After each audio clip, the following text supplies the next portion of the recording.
तो चलिए बिना किसी देरी के इस एक्सप्लेनेयर की शुरुआत करते हैं।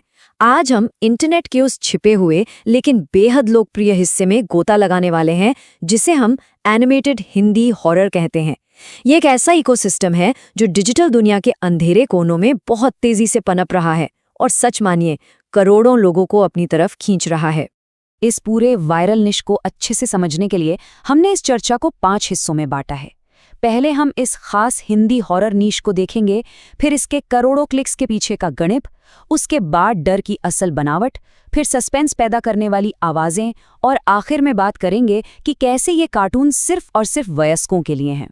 चलिए पहले हिस्से से शुरू करते हैं, हिंदी हॉरर निश और कहानी टोन बॉक्स का एक दिलचस्प उदाहरण। असल में ये एक अकेला अपलोड ही इस पूरे जॉनर की कहानी बयां कर देता है। सिर्फ 6 महीने में 3,68,000 से ज्यादा व्यूज। इससे साफ पता चलता है कि दर्शक बारिश की रात या छलावा जैसी थीम के लिए कितने ज्यादा उत्सुक हैं। छलावा, जो कि हमारी लोक कथाओं में एक भ्रम या भूत के रूप में जाना जाता है, जब उसे इस नए डिजिटल अवतार में पेश किया जाता है तो उसकी मांग देखते ही बनती है। अब आगे बढ़ते हैं दूसरे हिस्से की तरफ, करोड़ों क्लिक्स और इस जॉनर का वाकई में चौंका देने वाला पैमाना।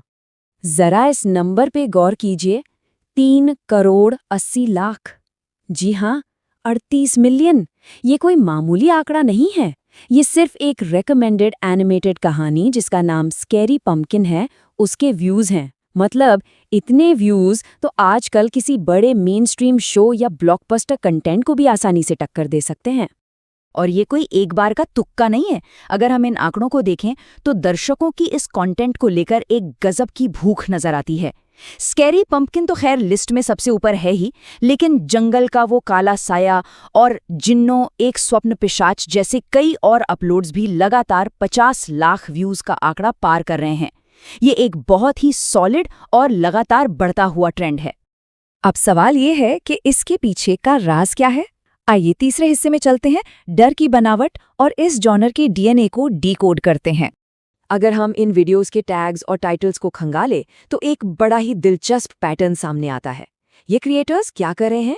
ये हमारी जानी मानी क्षेत्रीय लोक कथाओं के किरदारों जैसे छलावा, यक्षिणी या जिन को उठाते हैं और उन्हें बहुत ही खास श्रापित जगहों से जोड़ देते हैं, जैसे भानगढ़ का किला, कोई सुनसान भूतिया टपरी, या फिर सोचिए एक हॉन्टेड हैंडपंप।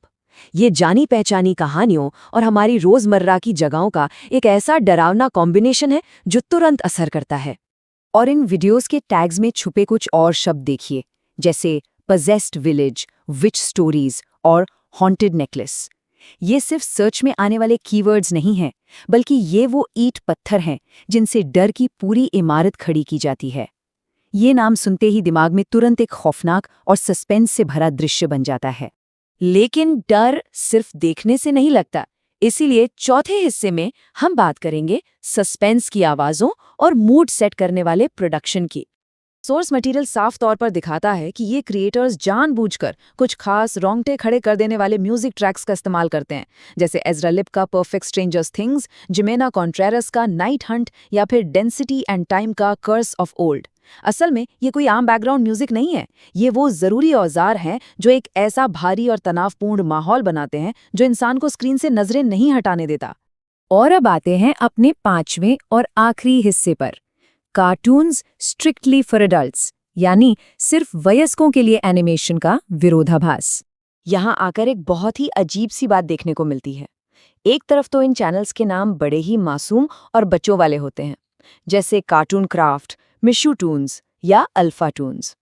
लेकिन दूसरी तरफ उनके वीडियोस के टाइटल देखिए, भटकती आत्माएं या मायागढ़ का श्राप। ये बेहद डरावने और परिपक्व हैं। पहली बार में कोई भी इस बात से धोखा खा सकता है। लेकिन धोखा खाने की जरूरत नहीं है, क्योंकि सोर्स में साफ तौर पर एक सख्त कोपा डिस्क्लेमर दिया गया है जो ये साबित करता है कि एनिमेटेड होने के बावजूद ये खौफनाक कंटेंट 100% सिर्फ और सिर्फ वयस्क दर्शकों के लिए ही बनाया गया है। इन क्रिएटर्स को अच्छे से पता है कि वे क्या बना रहे हैं और वे कानूनी तौर पर इसे बिल्कुल स्पष्ट भी कर रहे हैं। तो इस पूरे एक्सप्लेनर के बाद मन में एक बड़ा सवाल रह जाता है, आखिर क्यों करोड़ों लोग इन नई तरह के डिजिटल कैंप फायर्स के इर्द गिर्द इकट्ठा होना पसंद कर रहे हैं? इतने बड़े पैमाने पर व्यूज आना आज के दौर में लोक कथाओं को लेकर क्या साबित करता है? ये वाकई सोचने वाली बात है कि कैसे सदियों पुरानी हमारी वही डरावनी कहानियां आज इंटरनेट के इस नए एनिमेटेड अवतार में न सिर्फ जिंदा हैं बल्कि राज कर रही हैं। इस एक्सप्लेनर में हमारे साथ जुड़ने के लिए बहुत बहुत धन्यवाद।